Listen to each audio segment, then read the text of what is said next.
नमस्कार मित्रों, आप सबका हमारे ज्ञान विज्ञान ब्रह्म ज्ञान चैनल में स्वागत है। आज हम स्कंद पुराण की एक छोटी सी घटना को लेकर आए हैं, जिसमें बताया गया है तांबुल अर्थात पान खाने के दोष तथा सुरती खाने के दोष। निषेधराज सिद्धसेन दंभ विश्वामित्र का संवाद हुआ है इस विषय पर। अनर्थ नरेश ने विश्वामित्र से शंख तीर्थ का महात्म पूछा।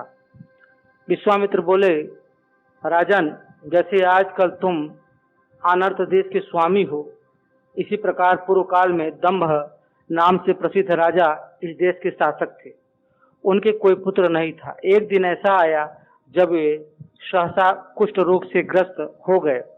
इसी समय अनेक शत्रुओं ने भी उन पर धावा कर दिया। उनका राज्य छिन गया और रायों तक पर्वत पर चले गए।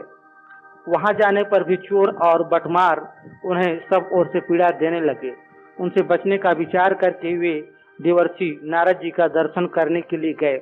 उन्होंने नारद मुनि से हाथ जोड़कर दीन भाव से कहा, मुनि श्रेष्ठ, मैं सब ओर से शत्रुओं द्वारा सताया गया, अतः राज्य छोड़कर रायों तक पर्वत पर चला आया। वन में आने पर भी मुझे शांति नहीं मिली।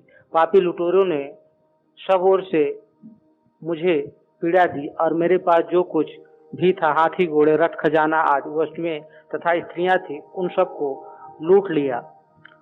उसका वचन सुनकर मुनिवर नारद जी ने दिव्य दृष्टि से सब वृत्तांत जान लिया और कहा, महाराज, पूर्व शरीर में तुमने कोई कुकर्म नहीं किया है। मैंने दिव्य दृष्टि से तुम्हारे पूर्व जन्म का सब हाल जान लिया है। दंभ बोले, प्रभु, यदि पूर्व जन्म में मैंने पाप नहीं किया है तो इस जन्म में कोई पाप किया हो यह याद नहीं आता। फिर क्या कारण है कि सहसा मेरा राज्य छिन गया।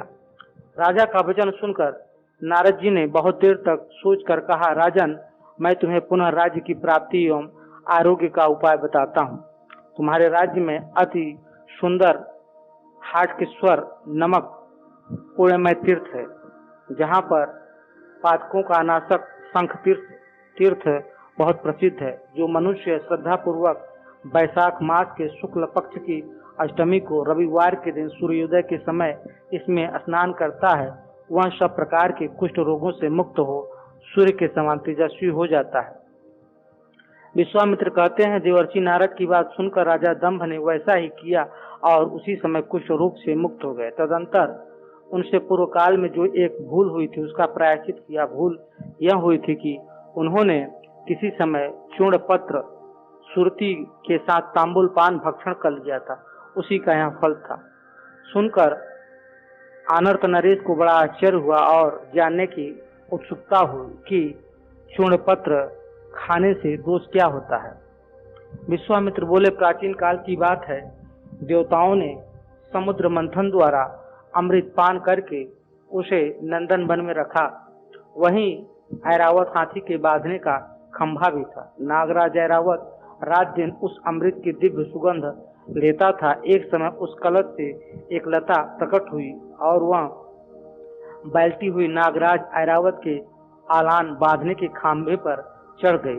देवता लोग उस अपूर्व सुगंधित लता के पत्र तोड़कर मुख शुद्धि के लिए खाते थे और खाकर बड़े प्रसन्न होते थे। तदंतर धन्वंतरी वैद्य ने उसे देखकर कहा, यह नाग के आलान पर फैली है, इसलिए नागवल्ली नाम से प्रसिद्ध होगी और मेरे वचन से यह सदा कामदेव का स्थान उद्दीपन करने वाली होगी। तत्पश्चात उन्होंने उसके साथ सुपारी, चूना और कत्थे का संयोग करके उसके द्वारा इंद्र देवता को तृप्त किया।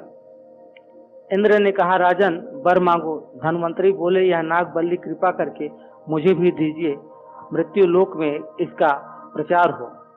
तथास्तु कहकर इंद्र ने नागवल्ली पान की बेल उन्हें दे दी। राजा ने अपने नगर में जाकर उसे उद्यान में आरोपित किया। तदंतर शीघ्र ही उसका सब और प्रचार हो गया। उसे खा खाकर मनुष्य काम भोग में आसक्त हो गए। कोई भी यज्ञ या सत्कर्म न तो करता था और न कराता ही था। समस्त धार्मिक क्रियाएं लुप्त हो गई। देववृंद यज्ञ भाग से वंचित हो गए और क्षुधा से पीड़ित हो ब्रह्मा जी के समीप जाकर बोले, सूर्यश्रेष्ठ, मृत्यु लोक में समस्त धर्म कार्य बंद हो गया। सारा जगत तांबुल पान भक्षण करके कामासक्त होता जा रहा है। अतः हम लोगों पर कृपा कीजिए जिससे हमारा यज्ञ कार्य नष्ट न होने पाए। इसी समय ब्रह्मा जी यज्ञ के लिए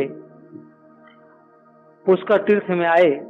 उस समय दारिद्र्य ने उनके पास जाकर प्रणाम करके विनय पूर्वक कहा, हे देव, मैं तो ब्राह्मणों के घर में रहकर उपवास करते करते उब गया हूँ। अब कोई धनवानों का अच्छा सा घर मेरे रहने के लिए बताइए, जहाँ खूब पेट भर कर भोजन मिले और तृप्ति बनी रहे।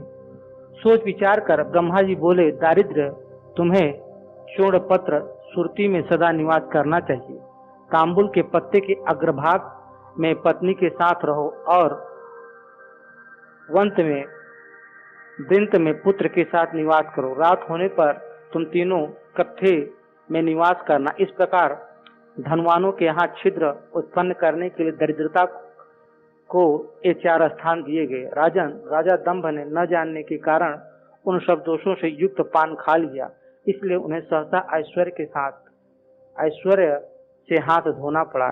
इस प्रसंग से जान पड़ता है कि पान न खाना सर्वोत्तम है। दोष से बचकर खाना हो तो पान में सुरती तो कभी डाले ही नहीं, क्योंकि उसमें सदा दारिद्र्य का वास है। देखा भी जाता है कि गरीब लोग ही अधिक सुरती खाने वाले हैं। रात में भी पान न खाएं, क्योंकि कत्थे में उस समय दरिद्रता का वास है। पान के पत्ते का अग्रभाग और डंठल तोड़कर केवल दिन में बिना सुरती का पान देवता को अर्पण करके खाने में दोष नहीं। शायद इसी से पान का डंठल और अगला भाग तोड़ने की प्रथा है। इस प्रकार से हमने जाना कि पान खाने से और सुरती खाने से क्या दोष होता है। सुरती और कत्था जो पान में मिलाया जाता है, पान के साथ खाया जाता है, इससे जो है बहुत बड़ा दोष होता है और दरिद्रता घर में वास करती है।